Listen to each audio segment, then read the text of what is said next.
പറഞ്ഞു എന്ന് പറഞ്ഞു. അപ്പോൾ അവൾ പറഞ്ഞു, എനിക്കങ്ങനെയൊന്നുമില്ല, നിങ്ങൾ സെലക്ട് ചെയ്യേ, നിങ്ങൾക്ക് നല്ല അടിപൊളി സെലക്ഷനൊക്കെ അറിയാമെന്ന് നിങ്ങളുടെയൊക്കെ ഡ്രസ്സിങ് കണ്ടാൽ അറിയാമല്ലോ എന്നൊക്കെ പറഞ്ഞു. അവർ ഓരോന്നായി നമ്മുടെ സുമിക്ക് ഇങ്ങനെ എടുത്ത് വെച്ച് മാച്ചാവുന്ന കളറുകൾ നോക്കി എടുത്തു. അതിൽ നല്ല ഭംഗിയുള്ള ഒരു പച്ചയും ഓറഞ്ചും കൂടിയ നല്ലൊരു കോമ്പിനേഷനുള്ള ഒരു ചുരിദാർ അവൾക്ക് നല്ല ചേരുന്നുണ്ടെന്ന് അവൾക്ക് തോന്നി. അവൾ ആദ്യം എടുത്ത് ഇങ്ങനെ വെച്ച് കണ്ണാടിയുടെ മുന്നിൽ നോക്കിയപ്പോൾ നല്ല മാച്ചായി തോന്നി. അങ്ങനെ അവൾ അത് സെലക്ട് ചെയ്തു. അതുപോലെ തന്നെ ഒരു മെറൂണും ഗോൾഡും കണ്ടപ്പോൾ അതും അവൾക്ക് നല്ല മാച്ചായി അവർക്ക് തോന്നി.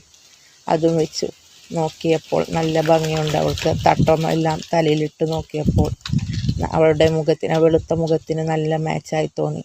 അതും എടുത്തു. അതുപോലെ തന്നെ നല്ല ബ്ലാക്കിലൊരു ഗോൾഡ്, അതും